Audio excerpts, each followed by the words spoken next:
इस चैप्टर के अंदर हम लोग सबसे लास्ट वाला टॉपिक वो डिस्कस करने जा रहे हैं। टॉपिक का नाम होगा एक्सपेंडिंग स्कोप ऑफ राइट्स। इसमें एक्चुअली हम लोग ये देखेंगे कि हमारा जो राइट्स है, हमारा जो अधिकार है, जैसे राइट टू फ्रीडम है, राइट टू इक्वालिटी है, इसको किस तरीके से हम और एक्सपैंड कर सकते हैं, यानी कि इसको किस तरीके से और हम बढ़ा सकते हैं, इसके बारे में ही हम लोग इसमें बात करने वाले हैं। पहला पॉइंट इसमें कह रहा है कि over the years the scope of rights has expanded, यानी कि जैसे जैसे हमारा समय बीतता चला गया, जैसे हमारा देश आज़ाद कब हुआ, 1947 में आज़ाद हुआ, तो उस समय से लेकर अभी तक के समय के बीच में हमारे कॉन्स्टिट्यूशन में बहुत सारे बदलाव किए गए हैं, और ये सारे के सारे बदलाव जो है ना वो हमारे भलाई के लिए ही किया गया है। तो यहाँ पे आप डायरेक्टली कह सकते हैं कि समय समय पर हमारे राइट्स में बहुत सारे बदलाव किए गए हैं। बहुत सारे अधिकार ऐसे हैं जो कि बाद में जोड़े गए हैं, बहुत सारे अधिकार ऐसे हैं जिनको मॉडिफाई भी किया गया है, यानी कि चेंज भी किया गया है उसको। तो समय के अनुसार जैसे जैसे हमारा समय बदलता चला गया, जैसे जैसे हमारा ज़रूरत बढ़ता चला गया, वैसे वैसे हमारे अधिकार भी बढ़ते चले गए और संविधान में उसके लिए चेंजेस भी होते चले गए। ठीक है, आगे also from time to time the courts gave judgements to expand the scope of rights. समय समय पर सुप्रीम कोर्ट हो गया, हाई कोर्ट हो गया, ये सब कॉन्स्टिट्यूशन को मतलब कि गवर्नमेंट को आदेश भी देते रहती है कि आपको संविधान में कुछ चेंजेस करने की ज़रूरत है। क्योंकि देखो, एग्जाम्पल के तौर पे आप इसको ऐसे समझो, जो संविधान हमारा 1947 के आसपास लिखा गया होगा, वही संविधान क्या आज के समय में लागू हो सकता है? क्या नहीं हो सकता। क्यों नहीं हो सकता? क्योंकि उस समय पे हमारे पास चैलेंजेस अलग थे, समस्या अलग था। आज हमारे पास समस्या अलग है, तो क्या वही संविधान आज चल सकता है? क्या नहीं चल सकता।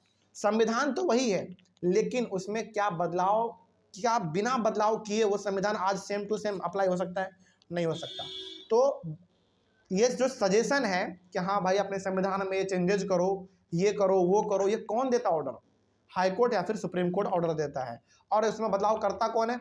गवर्नमेंट करती है। ठीक है, इस बात को आप ध्यान में रखेंगे।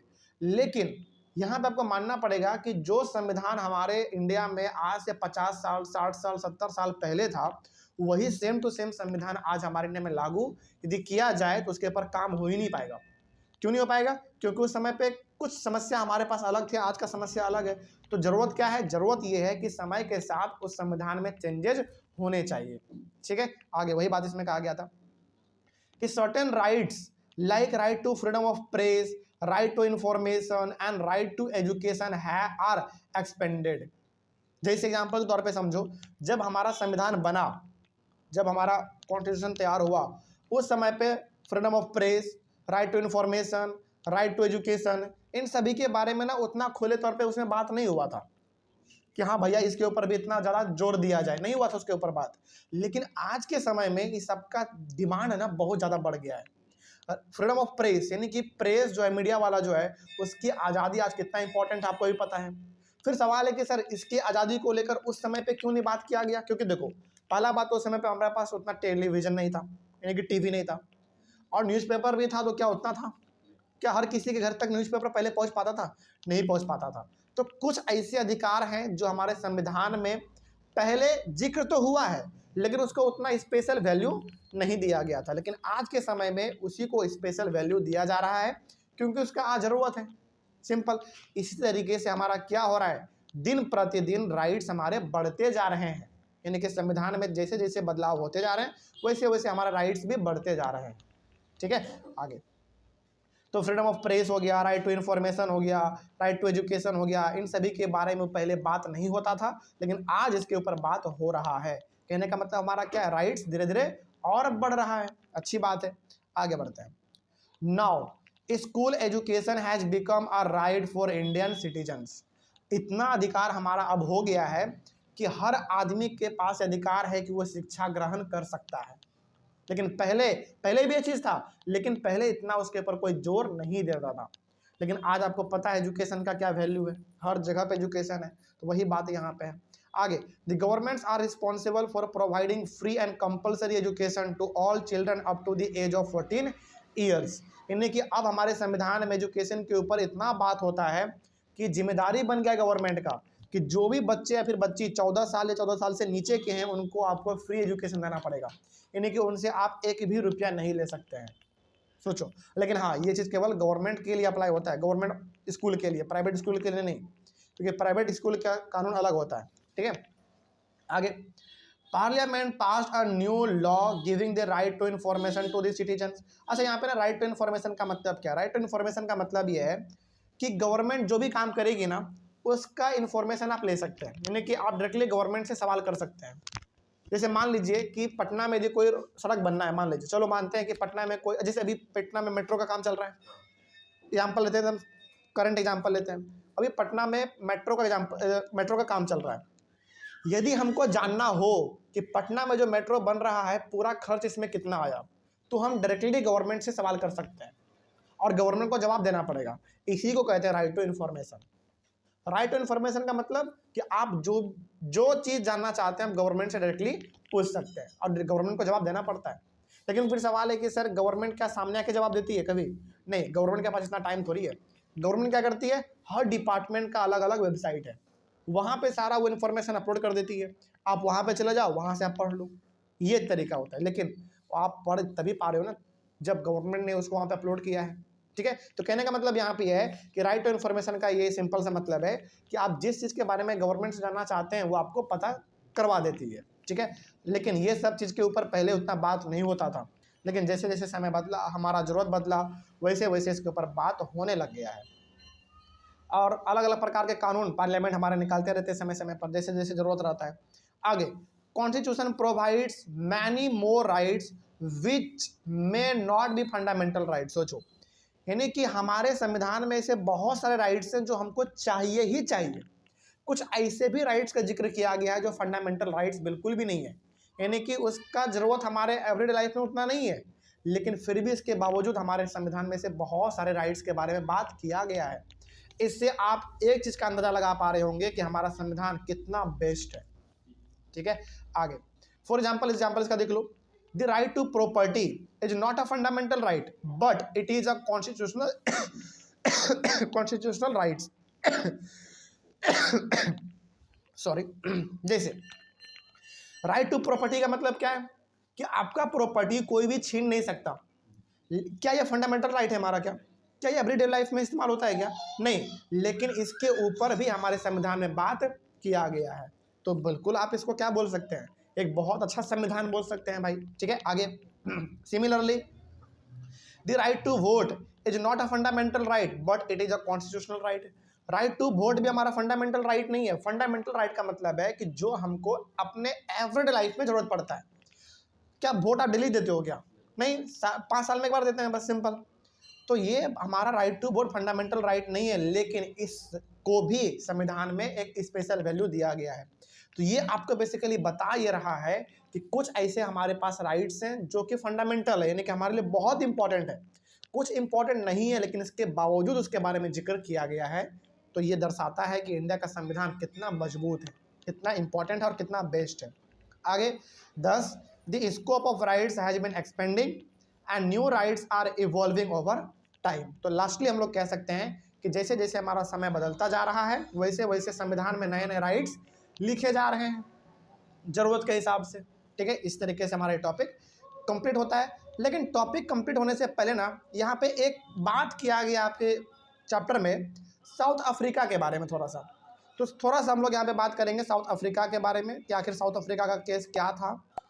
यहाँ पे थोड़ा सा हम लोग बात कर लेते हैं साउथ अफ्रीका के बारे में, क्योंकि कई बार एग्जाम में आपसे पूछा जा सकता है। थोड़ा सा देखते हैं कि आखिर साउथ अफ्रीका के बारे में क्या लिखा गया है। The constitution of South Africa guarantees its citizens several kinds of new rights which are as follows. देखो, साउथ अफ्रीका चूँकि भाई बहुत अच्छा हमारा जगह है, तो वहाँ पे भी लोग हैं, वहाँ पे भी कॉन्स्टिट्यूशन होगा, ऑब्वियस सी बात है। लेकिन वहाँ का कॉन्स्टिट्यूशन जो है ना, वहाँ के लोगों को कुछ स्पेशल राइट्स देते हैं, यानी कि कुछ अलग तरीके का राइट्स देते हैं। उसके बारे में थोड़ा सा बात करेंगे। पहला है राइट टू प्राइवेसी। हालांकि एक बात ध्यान रखिएगा कि ये सब का सब राइट्स जो साउथ अफ्रीका के बारे में हम लोग पढ़ने जा रहे हैं, सब राइट्स हमारे इंडिया में पहले से है। ठीक है, इसीलिए कहा जाता है इंडिया को दुनिया का सबसे बेस्ट डेमोक्रेटिक कंट्री। ठीक है, ये हम नहीं कह रहे हैं, ये डाटा कहता है। ठीक है, आगे, इसमें देखते हैं कि आखिर साउथ अफ्रीका का कॉन्स्टिट्यूशन वहाँ के लोगों को क्या स्पेशल राइट्स देता है भाई। पहला है राइट टू प्राइवेसी। इसका मतलब है कि सो दैट सिटीजन्स और their home can not be searched, their phones can not be tapped, there communication can not be opened. यानी कि साउथ अफ्रीका में ना राइट टू प्राइवेसी बहुत इंपॉर्टेंट है। और राइट टू प्राइवेसी का सिंपल सा मतलब है कि कोई भी आदमी या फिर कोई भी पुलिस ऑफिसर हो, गवर्नमेंट का कोई ऑफिसर हो, कोई भी आपके घर को बिना सर्च वारंट के सर्च नहीं कर सकता। सोचो, उसी प्रकार से कोई भी गवर्नमेंट आपके फ़ोन को टैप नहीं कर सकता। यानी कि कई बार होता है ना कि मामला गंभीर हो जाता है तो आपके फ़ोन को टैप कर लेता है कि ये आदमी कहाँ कॉल कर रहा है, किससे बात कर रहा है, ये वहाँ पे आप नहीं कर सकते हैं। सोचो कितनी बड़ी बात है भाई। उसी प्रकार से आपका जो कम्युनिकेशन है, यानी कि आपने क्या बात किया, क्या बात नहीं किया, इसका डाटा पूरा गवर्नमेंट के पास होता है, लेकिन कई बार ये लीक भी हो जाता है, लेकिन वहाँ पे ऐसा आप नहीं कर सकते हैं। यानी कि वहाँ पे राइट टू प्राइवेसी को बहुत ज़्यादा वैल्यू दिया जाता है। ठीक है, आगे right to safe environment. Safe environment का मतलब यहाँ पे ये है कि वहाँ पे ना बहुत ज़्यादा साफ सफाई पे ध्यान रखा जाता है, बहुत ज़्यादा। मतलब घर के आसपास कूड़ा कचरा दी वहाँ पे आपको दिख गया ना, गवर्नमेंट फाइन कर देती है। सिंपल सोचो, मतलब कि वहाँ पे साफ सफाई के ऊपर बहुत ज़्यादा ध्यान दिया जाता है। और पुराने गाड़ी को वहाँ पे चलाना सख्त मना है, बिल्कुल मना। देखो हमारे इंडिया में भी कानून है कि आप रोड पे 10 साल से पुराना वाला गाड़ी लेके नहीं चल सकते हैं, लेकिन क्या इसको कभी भी सख्ती से पालन होते हुए आपने देखा है? नहीं। गाड़ी से धुआं निकल रहा है, कोई फ़र्क नहीं है। गाड़ी 12 साल 13 साल पुराना है, कोई फ़र्क नहीं पड़ रहा है। और साउंड के वजह से भी कितना ज़्यादा साउंड करता है। एक तो ऐसा बुलेट वाला सब आ गया है कि बड़ा भयंकर वाला साउंड लगा लेता है, कोई रोक टोक उसके ऊपर नहीं है, कोई फाइन नहीं लग रहा है। लेकिन ये सब चीज़ साउथ अफ्रीका में थोड़ा सा टाइट है, बहुत सख्त वहाँ का कानून है। आगे उसके बाद right to have access to adequate housing. Adequate housing का मतलब है कि हर इंसान के पास रहने का बेहतर घर होना चाहिए।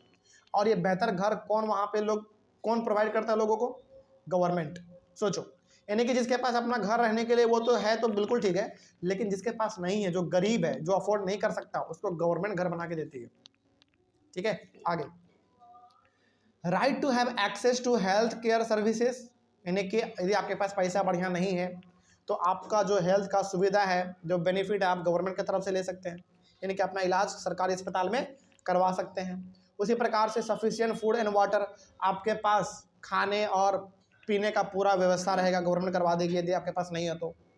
No one may be refused emergency medical treatment. मान लीजिए कि आपको ना बहुत ज़्यादा ज़रूरत है ट्रीटमेंट का, यानी कि आपका गंभीर हालत है, आपका एक्सीडेंट हो गया है और गंभीर हालत है मतलब, तो आप साउथ अफ्रीका के किसी भी प्राइवेट या सरकारी हॉस्पिटल में चले जाओ, कोई आपको वहाँ पे एक्सेप्ट करने से मना नहीं कर सकता। यानी कि यदि बहुत ज़्यादा इमरजेंसी है तो प्राइवेट हॉस्पिटल क्यों ना हो, आपका इलाज वो ज़रूर करेगी। लेकिन कब करेगी? जब मामला केवल इमरजेंसी वाला होगा तब। ठीक है, नहीं तो छोटा मोटा समस्या होगा, लोग प्राइवेट हॉस्पिटल में घुस जाएंगे भाई। इसीलिए यहाँ पे क्या कहा गया है कि इमरजेंसी सिचुएशन यदि है तो आप किसी भी हॉस्पिटल में चले जाओ, आपका इलाज होगा। और कोई भी इस बात को नकारता है तो उसके ऊपर कार्रवाई होगी। ठीक है, ये ऐसे कुछ राइट्स हैं जो कि साउथ अफ्रीका के कॉन्स्टिट्यूशन में लिखा हुआ है और वहाँ के लोगों को ये सब अधिकार मिलते हैं। और इस प्रकार का अधिकार साउथ अफ्रीका में ही नहीं, हमारे इंडिया में भी है। ठीक है, इन चारों पॉइंट के बारे में आप सोचेंगे इंडिया को लेकर तो आपको पता चलेगा कि ये सब राइट्स इंडिया में पहले से ही है। ठीक है, चल हाँ, इंडिया में राइट्स पहले से हैं, लेकिन इसको उतना ज़्यादा कोई वैल्यू देता नहीं है, वो अलग बात है। ठीक है, चल इस तरीके से हमारे टॉपिक और टॉपिक के साथ हमारा पूरा ये चैप्टर खत्म होता है और चैप्टर के साथ हमारा पूरा सिविक्स क्लास 9 का खत्म हो गया। ठीक है, चलिए ऑनलाइन वाले बच्चे कहीं पर आपको कोई डाउट रहा होगा तो कमेंट कीजिएगा। यहीं पे हमारा चैप्टर और चैप्टर के साथ हमारे पूरा सिविक्स कंप्लीट होता है क्लास 9 का। हम लोग मिलेंगे अपने अगले वाली क्लास में एक नए चैप्टर के साथ, दूसरे सब्जेक्ट का हमारा चैप्टर होगा एक नए चैप्टर के साथ और एक नई शुरुआत के साथ। तब तक के लिए thank you very much and have a nice day.